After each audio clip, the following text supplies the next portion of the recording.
ini yang biasanya jadi permasalahannya adalah diejek, dikeroyok, kalau bahasa Jawa diilok-ilok nggih mboten Pak. Nah, itu adalah salah satu contoh bagaimana perilaku bullying. Nah, lalu apa sih Bapak Ibu bullying atau dikatakan sebagai perundungan? Sebenarnya perundungan adalah perilaku yang tidak menyenangkan secara verbal, baik itu fisik maupun sosial di dunia nyata maupun di dunia maya. Nah, kadang gini Bapak Ibu, tidak semua hal itu masuk bullying. Kuncinya di mana? Kuncinya di sini. Sehingga seseorang merasa tidak nyaman, sakit hati dan tertekan. Ya. Karena itu tidak semua anak dilokne merasa dibully, nggih mboten. Kadang ada orang itu istilahnya gini, bocah kok ra iso apa-apa, tapi bocahnya biasa-biasa aja, tidak merasa dibully. Nggih mboten. Cuek karena dia nggak merasa tertekan, dia nggak merasa nggak nyaman. Tapi orang yang melihatnya, kamu kok sikapnya gitu, nggak boleh loh mengolok-olok orang lain, kan gitu ya. Nah, sehingga dalam hal bullying itu nanti kita ada tiga bahkan. Ada namanya pelaku, ada namanya korban, ada namanya saksi Bapak Ibu. Yeah? Jadi namanya pelaku itu nek nuwun sewu tadi saya pakai bahasa ngilokno, berarti sing bocah ngelokne, sing bocah jegal. Nah, niku namine pelaku. Nggih. Lah nek sing ditonjok, sing dijegal, sing di yo ra iso apa-apa, nggih, sing dilokne niku namanya korban. Lah sing ningali niku namine saksi. Ya, jadi kalau kita ngomong bullying itu ada 3 poin penting tadi, 3 personnya. Bukan person tapi pihak ya, 3 pihak. Nah, sehingga dalam hal ini perilaku yang tidak menyenangkan baik verbal, fisik maupun sosial ini bisa saja tidak hanya di dunia nyata tapi juga di dunia maya Bapak Ibu. Izin, yang semester 6 maaf, yang kelas 6 atau kelas 4 atau kelas 5, kira-kira putra-putrinya sudah ada yang pegang handphone dan ada yang sudah masuk di grup-grupnya belum, nggih?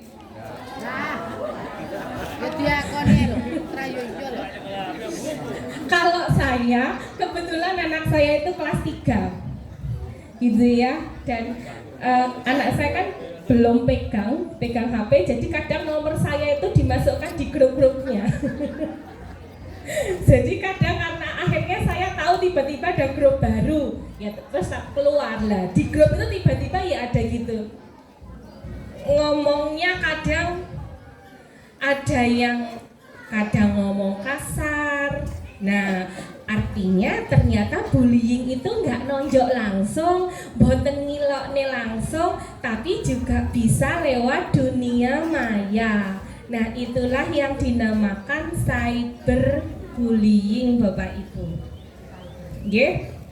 Nah, sehingga bullying bisa di dunia nyata maupun di dunia maya. Berikutnya saya mengambil bullying dari APA itu adalah Association Psychology of America. Jadi kalau asosiasi psikolog di Amerika mengatakan bahwa bullying itu yang pertama adalah aggressive behavior, perilaku agresi Bapak Ibu. Perilaku agresi itu perilaku yang menyakiti, sama seperti yang saya jelaskan di atas ini tadi. Maaf, yang ini. Ya, jadi sama. Ya. Perilaku yang menyakiti. Kemudian intensi. Jadi kalau nuwun sewu, Noel gini aja nggak apa-apa. Tapi Noelnya itu penuh tenaga dan akhirnya Kalau misalkan orang disenggol gitu nggak apa-apa, tapi senggol sampai jatuh, nah itu kan intensif Bapak Ibu nggih, seperti itu, intentionally. Kemudian repeatedly, diulang-ulang. Biasanya kalau bully itu kalau nggak sekali Bapak Ibu, nek dilok nek namung sekali itu nggak apa-apa, tapi yang bikin sakit hati itu kalau sudah diulang-ulang. Hari ini sudah dibilang kayak gitu, besok diulang lagi oleh orang yang sama, pelakunya dan korbannya juga anak yang sama, biasanya begitu. Kemudian mengakibatkan luka Bapak Ibu, ya. Mungkin luka dalam hal ini kalau luka fisik kelihatan, tapi luka juga ternyata lukanya adalah luka yang sifatnya luka psikologis, ya, luka psikologis. Apa yang dirasakan kalau sudah dibilang bocah kok ra iso apa-apa? Nggih. Kira-kira nek namung sekali ngefek nggak? Bisa jadi ngefek, bisa jadi enggak, tergantung karakternya masing-masing anak, gitu. Nah, nek dibilang bocah ra iso apa-apa niku ping bola-bali. Lah kan akhirnya si korbannya, si anak tersebut menginisiasi, menginternalisasi, oh terah aku ki ora iso apa-apa, makane wong ngomong aku ora iso apa-apa. Gitu loh Bapak Ibu. Ya, akhirnya muncul apa namanya? Rasa rendah diri, minder, seperti itu. Ya, luka psikologis, discomfort, ketidaknyamanan. Pasti gak nyaman berinteraksi dengan orang lain. Ntar aku gak, kalau bahasanya anak-anak, aku gak dibolo. Gimana? Aku gak dibolo. Aku gak punya teman. Dia nggak mau temenan sama aku, seperti itu. Sehingga dalam hal ini bullying adalah perilaku yang menyakiti orang lain, yang mana dalam hal ini menyebabkan ketidaknyamanan dan seringkali menyebabkan luka, baik itu luka secara fisik maupun luka secara psikologis. Lalu berikutnya, di manakah bullying biasa terjadi? Bisa jadi di rumah Bapak Ibu, mungkin tanpa sengaja, yang saya bilang tadi, mosok ngono wae ra iso. Nah, bisa jadi kita sebagai orang tua tanpa kita sadari kadang kita melakukan bullying pada anak kita sendiri, seperti itu. Kemudian sekolah ini sangat rawan memang, karena itu salah satu ikhtiar dari sekolah adalah melakukan sosialisasi pencegahan bullying. Kemudian di lingkungan masyarakat, di mana Bapak Ibu, di mana-mana tempat bermain anak pulang sekolah kan pasti di masyarakat, di musola kan di masyarakat, anak-anak ngaji di TPA. Kemudian yang tadi saya sampaikan adalah di cyber, ya, di WA, grup WhatsApp. Kemudian apalagi yang mungkin kelas 6 itu sudah iseng-iseng ikut Instagram ibunya kayak gitu, ya, bisa jadi masuk di dunia cyber ini, pakai status, bikin konten seperti itu, ya. So kita perlu hati-hati juga. Berikutnya adalah apa saja yang termasuk bullying. Tadi saya sudah menyampaikan fisik, memukul, kemudian menampar, mendorong, menggigit, nah, mencubit, mencakar. Nah, ini yang salah satu dan ini berat adalah termasuk pada pelecehan seksual. Seperti apa Bapak Ibu? Nuwun sewu, mungkin anak-anak perlu diajari untuk tidak boleh orang lain memegang anggota tubuh. Dikasih tahu, kalau ada orang pegang depan, tengah, belakang tubuh harus bilang tidak. Dan tidaknya itu buatan tidak. Tidak! Kita anak-anak. Lah, harus orang lain dengar. Supaya apa? dapat bantuan. Lah nek tidake ngomong tidak. Ditowel mrikine, nuwun sewu nggih, ditowel mrikine kalih wong. Itu fisik kan Bapak Ibu, sudah bullying plus pelecehan seksual.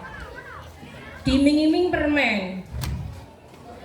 Tapi kamu coba sini tak pegang ya. Nah, ketika ada yang begitu, adik harus bilang tidak. Ajari Bapak Ibu, diajari ngomong tidaknya kenceng kalau ada orang lain selain ayah atau ibu. Kalau perempuan ayah aja nggak boleh, kan gitu, ya. Nah, dalam hal ini termasuk bullying fisik, kemudian non fisik, mengancam, mempermalukan, merendahkan kayak tadi. Kowe poiso itu kan termasuk merendahkan. Kemudian apa lagi Bapak Ibu? Memanggil dengan julukan, heh congek. Tahu nggak Bapak Ibu congek? Nggak bisa denger ya. Saya dulu pernah ketika saya masih belajar praktek di kuliah S2, ada nenek itu yang manggil cucunya, congek sini. Saya, aduh ya Allah, masa ini eyangnya sendiri manggil cucunya gitu ya. Tapi karena saya orang baru, saya enggan berat untuk mengingatkan, karena ya saya baru kenal. Tapi ya saya, ya Allah kok gitu ya, itu eyangnya loh padahal. Nah itu termasuk bullying Bapak Ibu. Anaknya memang nuwun sewu, pendengarannya memang kurang. Nah sama eyangnya dipanggil, congek sini. Ya memang dia pendengarannya kurang, tapi ya nggak perlulah dipanggil seperti itu. Itu termasuk bullying non fisik. Dan itu kita sampaikan ke anak. Adik, kalau manggil orang, panggil nama ya, seperti itu. Jangan panggil kekurangannya, jangan panggil dengan kekurangannya. Hei pincang, nuwun sewu, itu kan nggak boleh. Ya. Kemudian cyber, ya tadi saya menyampaikan. Kemudian di sini, nah bentuk-bentuknya sosial bullying bisa masuk di dalam bentuk bullying juga, ya. Meninggalkan tiba-tiba ada yang main gitu ya, tiba-tiba ditinggal sendiri, ya. Sosial bullying. Kalau bahasanya anak-anak nggak dibolo niku lho Pak Bu, nggih, nggak dibolo, ya. Dia ada kurang, anaknya kurang, misalnya nuwun sewu, daya tangkapnya kurang, ditanya apa, aja, terus teman-temannya, wes tinggal delek, ditinggal delek. Nah itu termasuk juga bullying, dan itu dikasih tahu ke anak-anak. Kalau mainan gak apa-apa, main petak umpet, tapi kalau sengaja itu namanya termasuk sosial bullying. Mempermalukan di depan umum juga termasuk bullying. Berikutnya, siapa saja yang terlibat? Tadi saya sudah menyampaikan ada korban, pelaku, dan saksi. Ya. Lalu bagaimana ketika ciri-cirinya sebagai korban, gitu ya? Korban seringkali dia mengalami baik fisik maupun psikis yang cenderung ada kelemahan biasanya korban itu, ya ada kelemahan.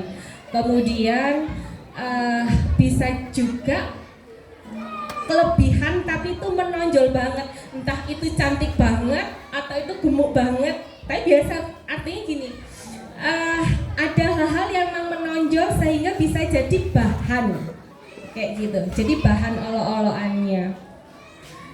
Berikutnya adalah anak tersebut cenderung berbeda. Bisa jadi dia keluarga yang sangat kaya, bisa jadi dia anak yang orang tuanya bukan orang tua yang biasa-biasa saja, itu bisa jadi korban. Kemudian ciri-ciri pelaku. Ciri-ciri pelaku adalah biasanya dia memiliki sikap hiperaktif, impulsif, maupun dia biasanya juga punya ciri-ciri menuntut perhatian Bapak Ibu. dia nggak patuh dan dia suka menentang. Ini ciri-ciri pelaku. Karena apa? Di dalam pelakunya bullying itu kan dia sebenarnya awalnya kan mau dapat perhatian gitu ya, sehingga bisa jadi di dalam pelaku bullying itu kadang mungkin yang diharapkan dia itu bukan menyakiti si korban, tapi menyakiti si korban itu merupakan instrumen, merupakan alat supaya dia diperhatikan oleh sekelilingnya. Bisa jadi seperti itu ya. Kemudian anak-anak yang menjadi pelaku bullying ada beberapa memiliki temperamen yang sulit untuk berkonsentrasi, dia sulit beradaptasi dengan teman-teman, dan sehingga dia yang diperhatikan hanya kebutuhannya dia sendiri. Kemudian saksi adalah orang yang melihat ya. Nah di sini anak-anak pelaku bullying ini yang kadang juga khas.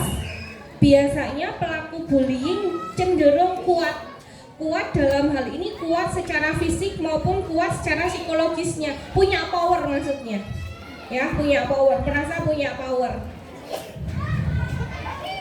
Kemudian karena tadi salah satu tempat untuk melakukan bullying di sekolah, salah satu bentuk ciri-ciri sekolah yang melanggengkan perilaku bullying adalah tidak ada komunikasi, tidak ada keteladanan dari Bapak Ibu guru, kemudian tidak ada tindakan, sehingga di SD IT Lentera Hati saya yakin bukanlah satuan pendidikan yang melanggengkan bullying. Tepuk tangan dulu dong Bapak Ibu untuk SD IT Lentera Hati.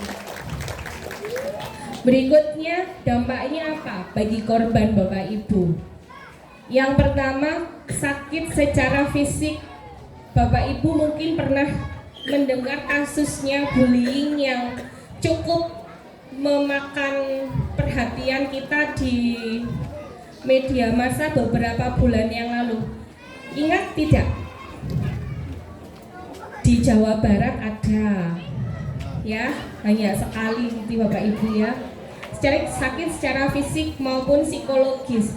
Ibu, adakah kertas putih yang saya mau kasih contoh?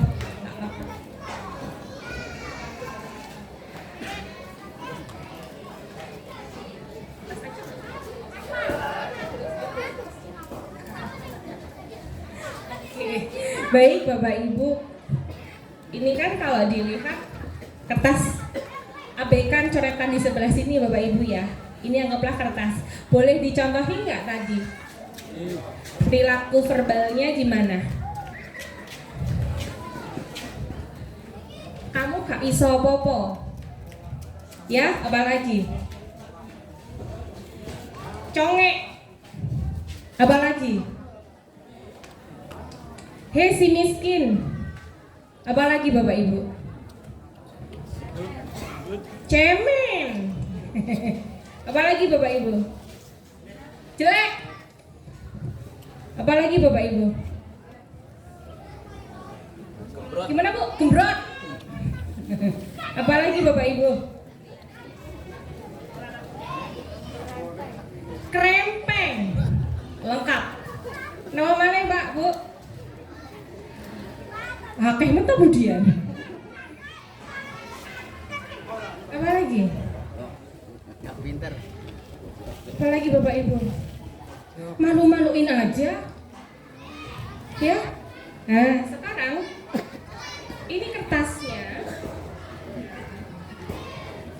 bisa utuh nggak?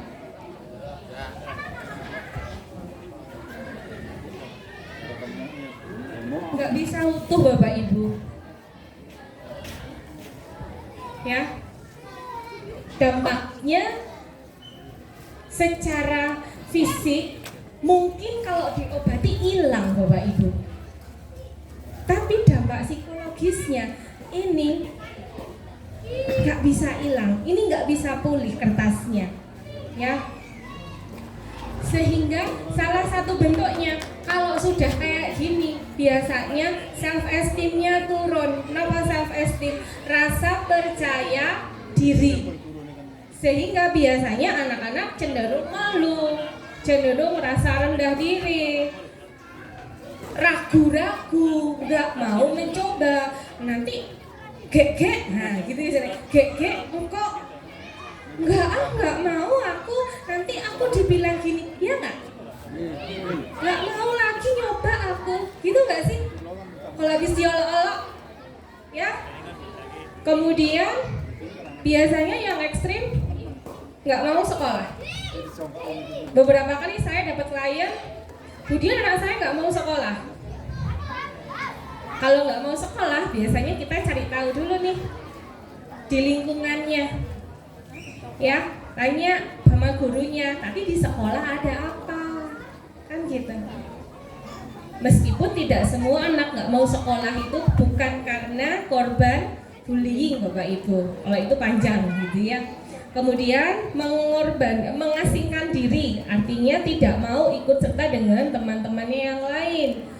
Dan yang paling ekstrim adalah adanya keinginan untuk bunuh diri, seperti itu, ya. Dan tidak sedikit kasus anak-anak yang bunuh diri karena menjadi korban bullying. Kalau tidak salah di bulan, kalau nggak September, Oktober lalu ya, yang menabrakkan di kereta itu, ingat nggak Bapak Ibu? Itu kalau nggak salah SMP kalau tidak salah, ya. Kemudian dampak pada pelaku, ternyata pelaku juga mendapatkan dampak dari bullying, Bapak Ibu, bukan hanya korbannya saja. Kenapa? Karena para pelaku bullying ini juga mereka seringkali mengalami mungkin yang jelas dia dampaknya adalah bisa jadi dia punya potensi perilaku kriminal yang lain, ya. Tapi dalam hal ini berkaitan dengan perundungan, ketika tidak ada sanksi, tidak ada rehabilitasi untuk pelakunya, ya, maka dia nanti akan sulit untuk memfungsikan perilaku sosial sebagaimana orang-orang pada umumnya, seperti itu. Yang bisa dilakukan sama dia biasanya ya nuwun sewu banyak melakukan tindakan-tindakan yang negatif, seperti itu. Sehingga ketika ada pelaku bullying, kita sebaiknya merehabilitasinya. Kemudian saksi, biasanya dia muncul rasa tertekan. Saksi itu kan bukan korban tapi melihat. Jadi dia tertekan, takut, ya, karena biasanya saksi itu kan dihadapkan, ya, dihadapkan, dikonfirmasi, bener nggak si A memukul si B? Engkau nek aku bilang kok aku diseneni si A gak duwe konco si A, tapi aku nek gak ngandakne, aku kok yo mesakne, kan gitu ya Bapak Ibu, ya, namanya saksi. Sehingga dalam hal ini juga biasanya mungkin dia ada tekanan, rasa takut, dan dia bukan pelaku, dia bukan korban, tapi ketika dia menyaksikan bisa juga berpengaruh pada prestasi sekolahnya. Orang ngandakne gak ngasih tahu itu salah, gitu ya. Ngasih tahu juga salah. Aku tidak jadi korbannya, tapi aku melihat. Nah, sehingga muncul rasa tidak nyaman, rasa tertekan sebagai korbannya. Berikutnya di sini adalah lingkaran dari bullying, Bapak Ibu, sehingga bisa jadi si pelaku itu, ya, si korban, gitu ya, korban bagaimana menjadi pelaku. Artinya gini, bisa jadi kenapa kok ada kata-kata bahwa tidak menutup kemungkinan korban bullying juga bisa menjadi pelaku bullying, gitu ya. Kalau dalam hal ini ketika menjadi korban, dia berikutnya juga bisa melakukan apa Bapak Ibu? Melakukan perilaku balas, gitu Bapak Ibu. Sehingga korban itu juga ketika tidak diajari untuk bagaimana dia memaafkan, gitu ya, dia berikutnya bisa menjadi pelaku. Sehingga ini kayak lingkaran setan Bapak Ibu pada akhirnya. Kemudian bagaimana upaya pencegahan bullyingnya? Kita bisa mengambil dari 5 poin. Yang pertama, ketika di sini settingnya adalah sekolah, maka yang dilibatkan adalah anak-anak, keluarga, satuan pendidikan, pemerintah daerah maupun pemerintah pusat. Pemerintah pusat dan pemerintah daerah sudah ada di aturannya, di undang-undang. Seperti itu tuh bentuk campur tangan pemerintah. Nah, mungkin yang perlu kita kuatkan di sini Bapak Ibu, anak, keluarga maupun satuan pendidikan, seperti itu. Sehingga dalam hal ini upaya pencegahan kita optimalkan di 3 pihak, anak-anaknya, satuan pendidikannya, dan keluarga. Sehingga memang perlu adanya suatu dialog, ya, suatu dialog ketika ada sebuah kejadian, perlu adanya dialog antara anak, baik itu anak sebagai pelaku, anak sebagai korban, seperti itu ya. Kemudian di sini ada orang tua dan satuan pendidikan yang nanti menjadi mediatornya. Nah, ini terkait dengan dari sisi anak Bapak Ibu. Apa sih yang bisa dilakukan oleh anak-anak untuk mencegah perilaku bullying? Yang pertama adalah mengembangkan budaya relasi atau pertemanan yang positif. Artinya bagaimana kita bisa mengajak anak-anak itu untuk bisa menjalin pertemanan, menjalin relasi sosial dengan teman-temannya yang positif, relasi yang baik. Kemudian ikut serta membuat dan menegakkan aturan sekolah berkaitan dengan pencegahan bullying. Kayak ini tadi juga bisa dicontohin tuh sama Bapak Ibu guru. Lalu biar nggak terjadi kayak gini, kira-kira kalian punya ide apa? Itu Bapak Ibu bisa menggunakan, ya. Sehingga aturan bukan Bapak Ibu guru yang membuat, tapi juga kesepakatan dari anak-anak, ya, seperti itu. Kalau di sekolah setahu saya sudah ada penerapan disiplin positif, ya, sudah ada kesepakatan kelas juga seperti itu. Kemudian ketika ada temannya yang menjadi korban, nah kita menginisiasi anak-anak, yuk ketika ada yang jadi korban justru jangan ikut-ikutan mengolok-olok, harus dibantu, ya, seperti itu.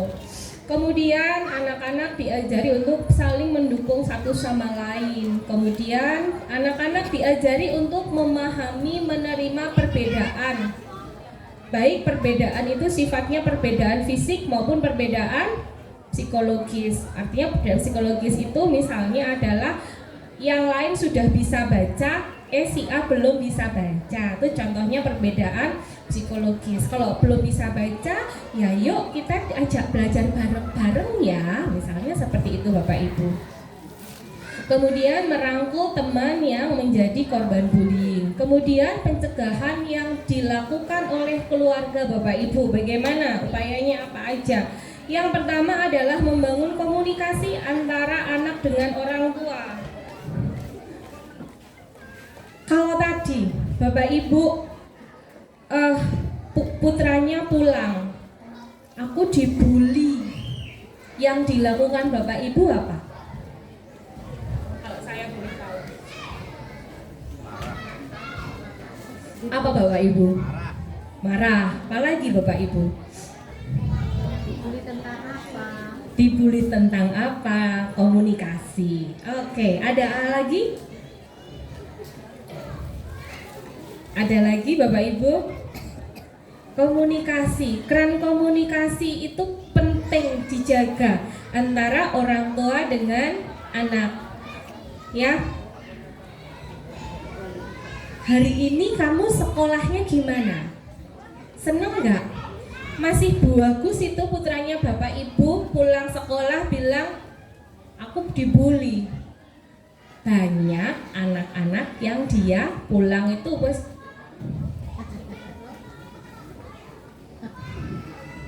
taruh tasnya, nggih mboten. Masih bagus Bapak Ibu kalau dia bilang, Bu, Pak, atur niku bapak ibu bisa komunikasi. Coba kalau pulang-pulang tasnya ditaruh, naruhnya ya kalau naruhnya bagus itu nggak apa-apa, naruhnya sambil jalan langsung lari di kasurnya. Bingung nggak Pak? Bingung nggak Bu? Sehingga kalau nggak ada komunikasi, bapak ibu kira-kira tahu nggak? Nggak tahu. Jadi kunci yang pertama adalah membangun komunikasi. Kalau kayak gitu kira-kira diapain loh Pak Ibu? Nah, pertanyaan berikutnya. Pulang-pulang tiba-tiba ngelempar tas, terus langsung murep teng kasur, diduangu terus, napa mendel rumien.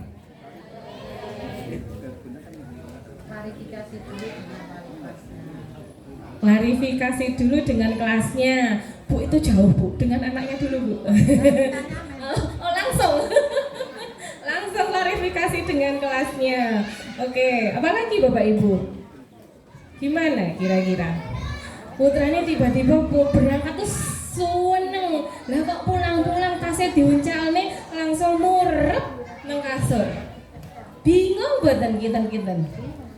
Bingung toh, bocah iki mau budal ora ngopo-ngopo, muleh-muleh kok tiba-tiba murep. Kita diamkan dulu, kita tunggu dulu. Oke, ganti baju dulu, lakukan rutinitasnya dulu aja Bapak Ibu. Nanti kalau sudah oke, baru buka keran komunikasi. Lah nek bocah niku murep jenengan dangu, nggih buceng Bapak. Kok buceng? Meneng klecep. Napa? Buceng, mingkem maksud saya, bukan buceng guyu nggih. Meneng, mingkem. Enggak mau ngomong Bapak Ibu. Nek pun nangis. Nah, pusing lah Bapak Ibu. Iki mau bocahnya apa? Nek nangis niku masih oke Bu. Sing gak oke niku sing kita bingung mau nang mawon. Nek nangis kan saya jelas nggih. Berarti dia nggak nyaman, berarti ada hal yang mungkin menyakiti atau dia bocahnya mau handle mawon. Nah itu yang nanti kita perlu buka keran komunikasi antara anak dengan orang tua. Gimana kamu sekolah hari ini? Nah balik lagi tadi pertanyaan saya, kira-kira kalau anak-anak pulang-pulang bilang aku hari ini dibully. Nah kalau saya boleh kasih sedikit boleh kasih sedikit tips ketika ada anak-anak yang pulang-pulang mengatakan seperti itu, coba komunikasi dibuka. Yang kamu rasain apa kalau kamu dibully? Kira-kira kamu maunya kayak gimana? Nah, jadi jangan, yo wes esok tak parahin nang sekolah. Nah, nek niku mboten bar masalah Pak, kadang malah nambah masalah. Gitu? Diajak komunikasi dulu. Ya, diajak komunikasi dulu. Kamu maunya kayak gimana? Supaya apa? Anak juga punya kekuatan. Jadi kalau nanti dia nuwun sewu, ada perilaku yang lain, dia punya bisa melawan dalam artian bukan membalas ya, tapi dalam hal ini adalah dia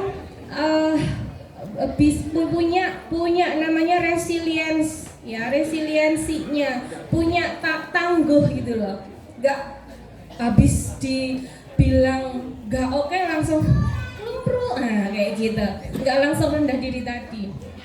Kemudian berikutnya, selain membuka komunikasi tadi, kamu maunya kayak gimana? Cara yang lain adalah sosialisasi terkait hak anak pada orang tua. Ini salah satu cara, gitu ya.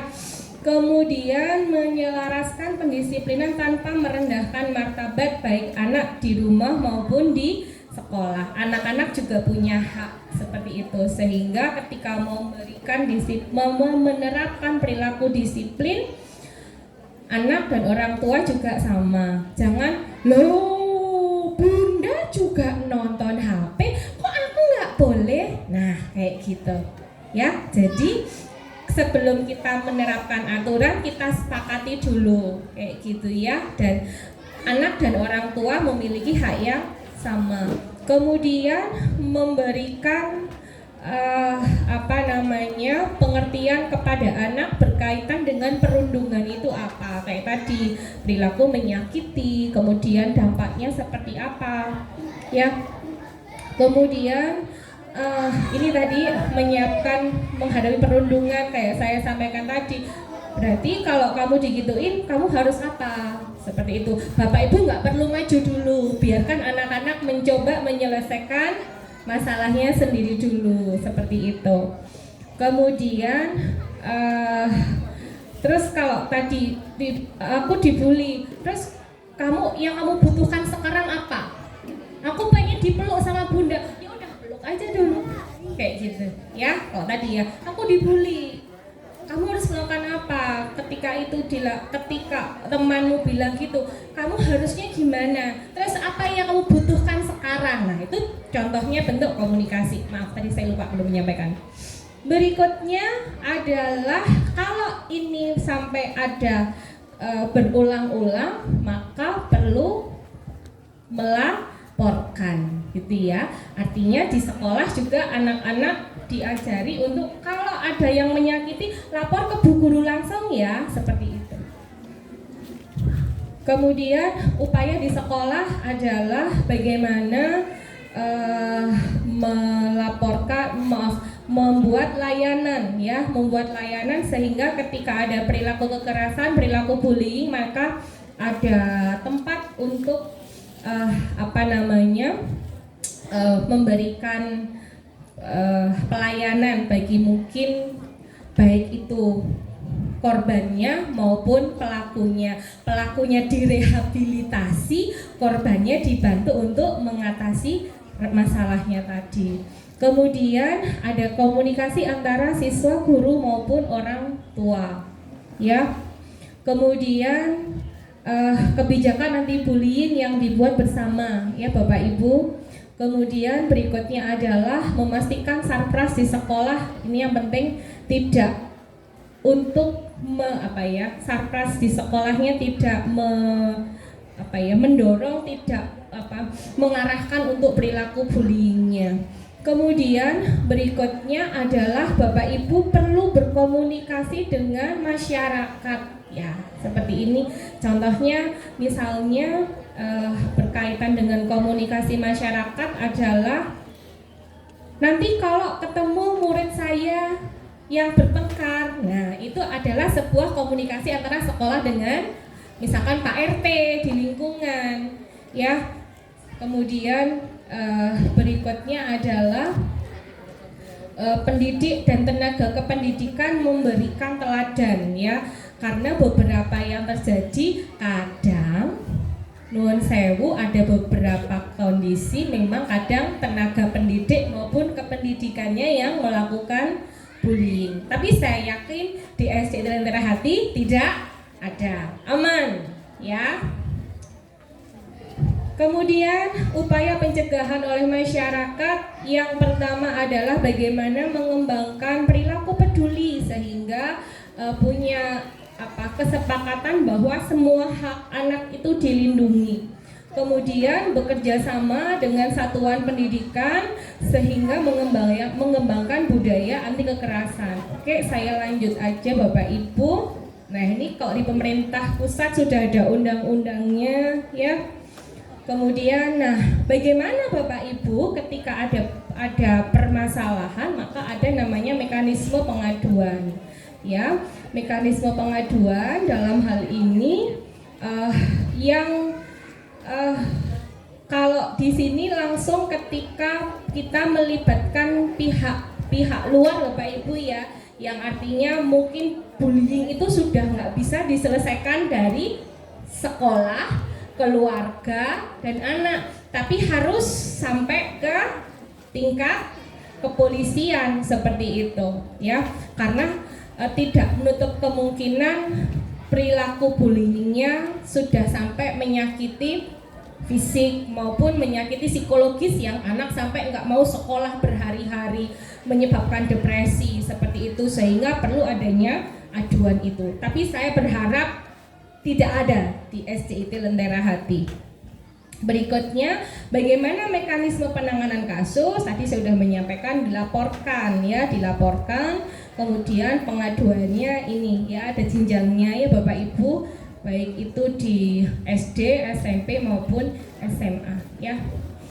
Nah, teknisnya kemudian berikutnya nanti ada klarifikasi sampai di kepolisiannya ya, di puskesmas ketika ada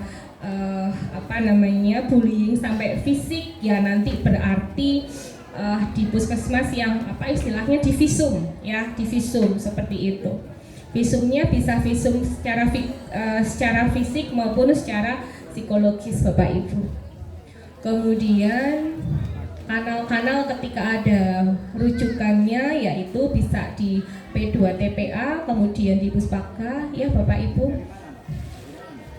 Nah, terakhir Bapak Ibu, saya yakin nih sudah kopius semua toh. Terakhir Bapak Ibu, dari apa yang saya sampaikan tadi, saya punya 4 gambar Bapak Ibu.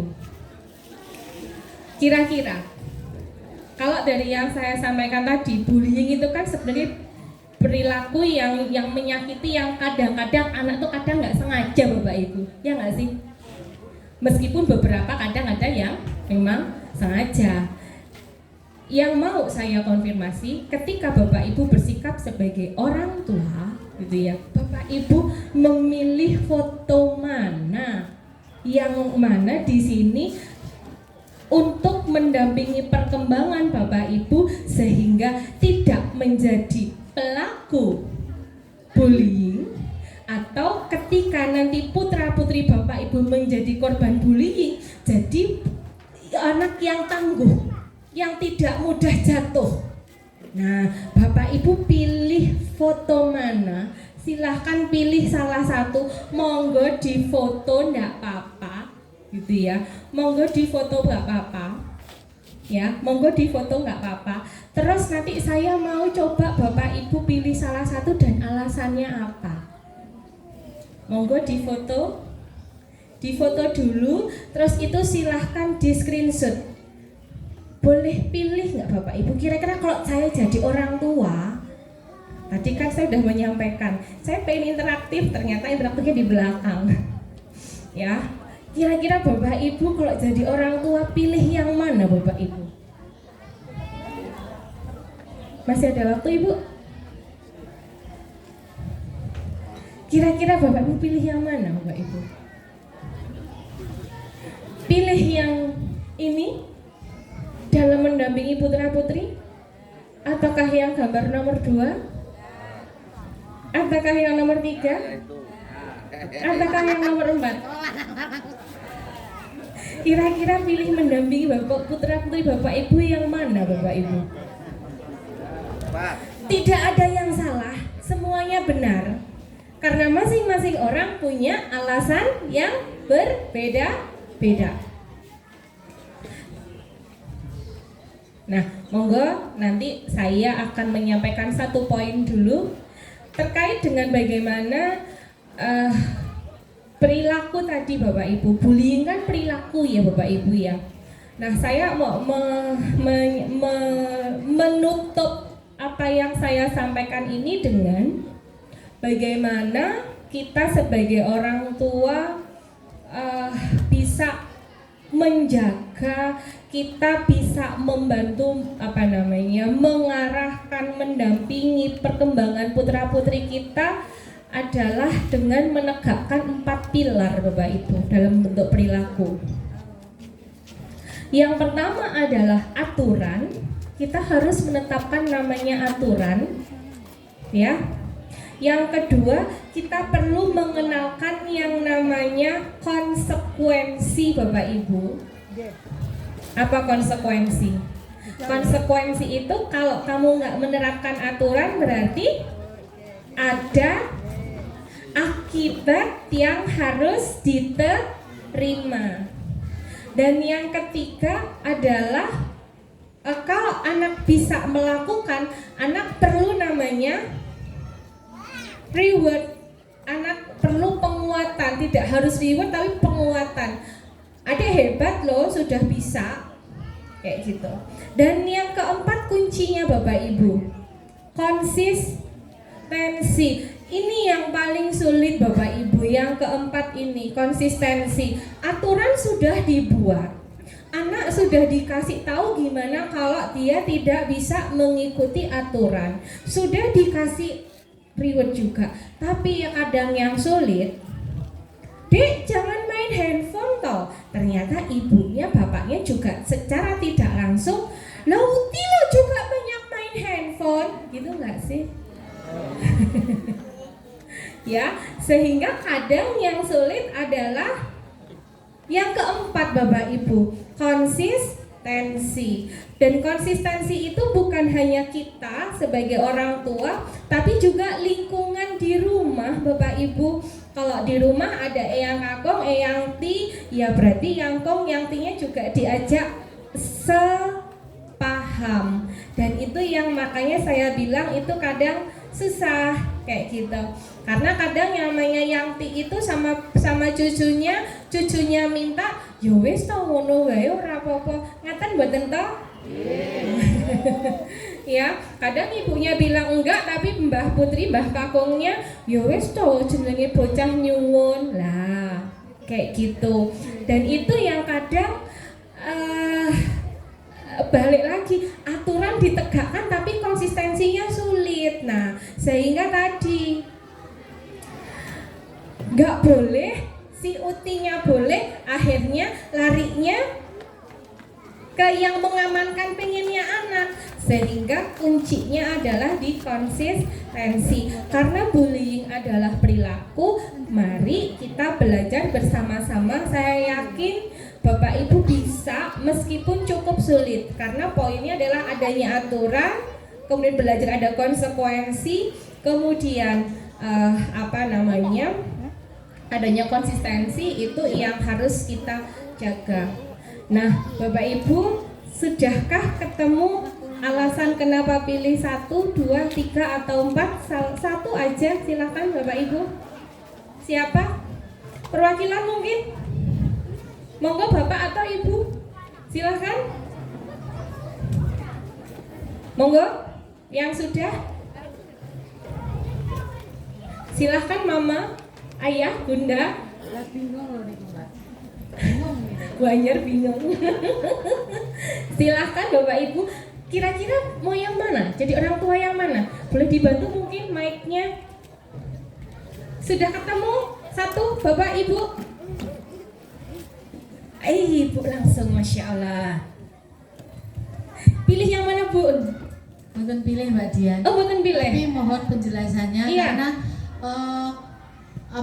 kalau pilih yang makan es krim itu mosok bimbing anak disambil makan es krim. Terus kalau yang pilih tertawa kayak gemoy itu kok bimbing anak kok sambil ketawa-tawa, kan bingung. Terus kalau Pak Imam tadi kok pilih yang pakai baju singlet itu itu kok sambil renang ya Mbak